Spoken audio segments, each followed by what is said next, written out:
I really wish I could convey the danger, the biggest danger I see in this whole issue of the immigration rioting that's going on in Los Angeles, and will soon, probably this weekend, be going on in cities across the United States.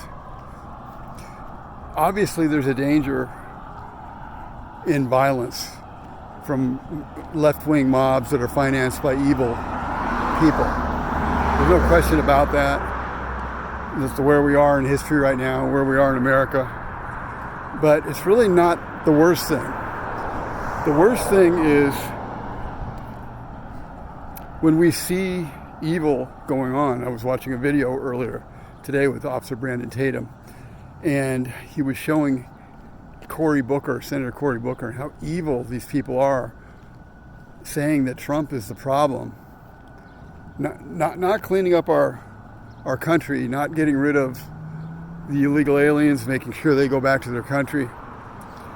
That's what should be in a sane world. But because Trump is doing the right thing here, he is looked on as the bad guy. And the evil is when people like Cory Booker make Trump the bad guy, when they are the evil ones. They are taking the anger of the average person in the street, taking their anger that they have for all sorts of things in their life, undoubtedly starting with their probably very bad parenting to start with. I'm sure they hated their mothers and fathers, a lot of these people.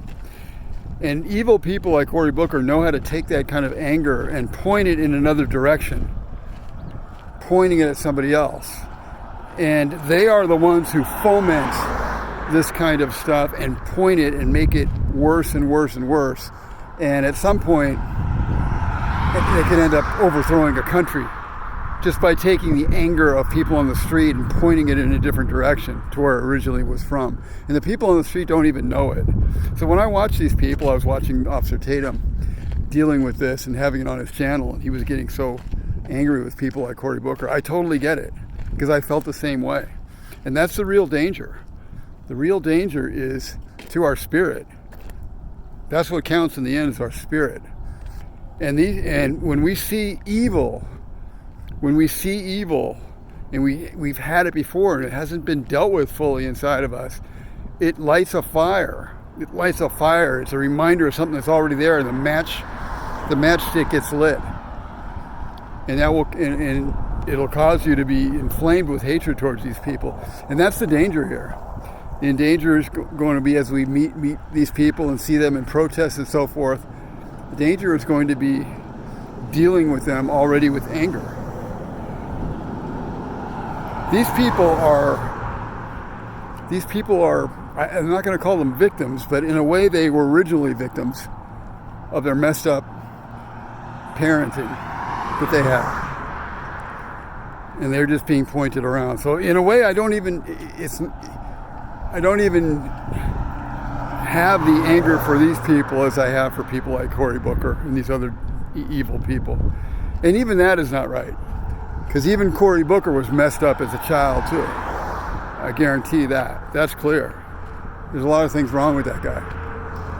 And these people are getting something out of that. They get some kind of pleasure in getting people to be angry and getting them to go after their enemies. So we have to really watch. I mean, the Bible talks about, what do they say? Putting on the armor of God. I don't know what all that is, because I don't think I have enough armor right now. I wish I had enough armor. I pray and I meditate and I do what I can, but I feel like I don't have enough armor sometimes. So I'm sure a lot of people out there are just like me. But one thing we can do is not get into it. When I was watching Officer Tatum's show, and I love his show, he's one of my favorite YouTubers, but when I watch that kind of stuff and see him getting mad at Cory Booker and all that anger, I don't want to feed on any of that stuff. It's like I'm at a table to eat, and I don't want to feed on it. So I had to get away from it. I said, no, I'm not going to watch this right now. I'm not going to feed into this stuff. I'm going to watch something else. I ended up watching a great movie about a guy, can't think of the guy's name, Treat Williams. I'm sure he's no longer alive, but Treat Williams is playing a father, and he was working with young men. He's working with young men who needed help, who also had anger issues, who were messed up, they're juvenile delinquents, and he was helping them. Him and his wife were helping these young men. And it was at I don't remember the name of the movie, but had to do with boating, and they were at a harbor, and they were teaching these young guys how to work on boats and really like overcome their messed up natures. Anyway, that's what we need in America. And that's what I needed to watch that movie, because I didn't want to feed anymore on the anger and the hatred of people who are wrong. When I do that, I'm wrong. I know there's something wrong in me that hates too. And I don't want to hate anybody. I don't want to hate anybody. I don't want to hate Cory Booker. I don't want to hate the people on the street. I don't hate anybody. And that's, as Christians, as human beings, hatred is wrong. It hurts us more than anybody else. So anyway, as we go into this situation, and as city after city, has these protests and things like that, we're going to deal with people everywhere, and we need to be something different. We need to provide something different than more hatred. We're just going to add hatred to their hatred. There is no point, and America will cease to exist if all we do is add hatred to hatred. So anyway, that's my little prayer for this evening. I hope that we can overcome this. I know with God's grace we will be able to overcome this. But I know we're going to need His grace. We're going to need His help. All right, over and out.